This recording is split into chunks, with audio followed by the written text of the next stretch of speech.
I'm so glad that we got the wood chip down because we live in a flat in town, so we've got no outdoor space at all. So this is also, you know, our little garden. We were able to come down and have a barbecue, and then we're having a little celebration because the YouTube channel, Foodie TV, has just reached 500 subscribers. Yay! So I'm back on the plot today doing proper work, but it's really humid. I feel like whatever the weather is like, I'm not happy. It's nice and warm, but it's just got that stickiness. But I think it probably means it's going to thunder, which is good because everything's really dry and could do with the really good water. Well guys, I think the netting on the strawberries has been a great success. Loads seem to have turned red even just in the last couple of days, and I've managed to keep the birds off them, so I'm hoping to pick some right now. The eggshells, the wood ash, the garlic spray, it really hasn't made any difference to the beetles that are eating all of this rocket. There's really not much left. It looks like we've got green fly on it as well. At first glance it looks like the spinach on the other side is doing well, but because I've been really scrutinising the rocket, I noticed these eggs, I'm not sure what they are, on the back of one of the spinach leaves. This seems to be the only one so far that's got them, so I'm just going to nip it off. But if you've got any ideas of what I should be doing to try and protect those more, I'd love to hear it, because I'm not sure what to do with them now. I put out a load of slug traps, but only this one between the artichokes has really had any success, and there's 2 slugs in there.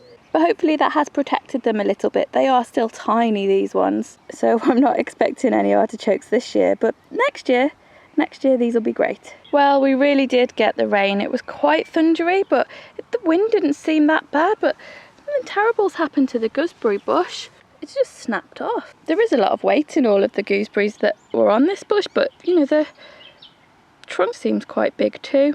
I don't know if it would be just one of those things that happens with age, or if there's something wrong with the tree, but I've really felt the loss of this tree. I think I had such plans for the gooseberries for it. I mean, we've got another 2 trees, but it is a huge loss, and so much fruit on it that isn't really quite ripe. I'm going to pick it all now and see what I can do with it. It's very sour still, so I think I can probably add a lot of sugar to it, but it's just a big shame. I think I need to, going forward for next year, look at more support for the bushes.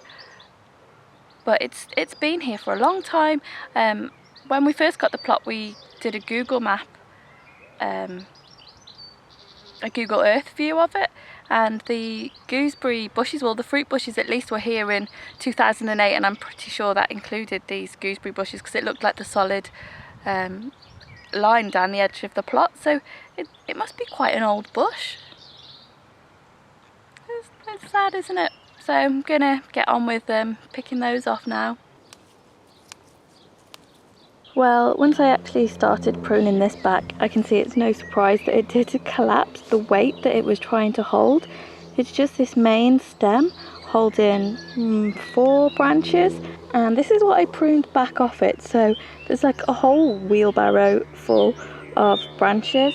And just look at the size of the gooseberries that were coming off it. Every branch was just totally laden down like this one is, and when you add to that the weight of the rain, it's not really surprising.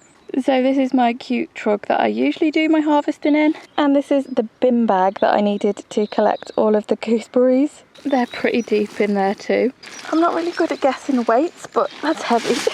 Definitely upwards of 5 kilos. I'm going to have to take them home to weigh them because my little gardening scales don't go up high enough, I don't think. This is a spot where it's sheared off from. There is a giant snail in there, which I'm going to get in a minute. And this branch, it seems to be dead. There's nothing growing on that one. But there is this one with the new growth on it here coming up, which is good. So all is not lost. There is still life coming out of this bush. And then those gooseberries, which you can see reaching out over here, they're coming from another old branch, which is connected in there too. So I'm going to try and get those gooseberries into my backpack now and take them up home and see what I can get done with them. It's such a pity about the bush. It's a really hard lesson to take that all of that has collapsed. I do think I just need to be better with my pruning this autumn and get it supported more and just not let it get so big. To be honest, I hadn't really even thought about it. We trimmed everything back a little bit in the autumn, but obviously not enough, and there was so much weight on it. I'm glad there is still some growth there, and hopefully it'll do it good maybe to be cut back that much, but just such a lot of fruit. Yeah, really irritating. Thanks for watching, guys. See you next week. I did find the snail in the greenhouse that was eating the lettuce, but not before it ate another one, a whole head of lettuce.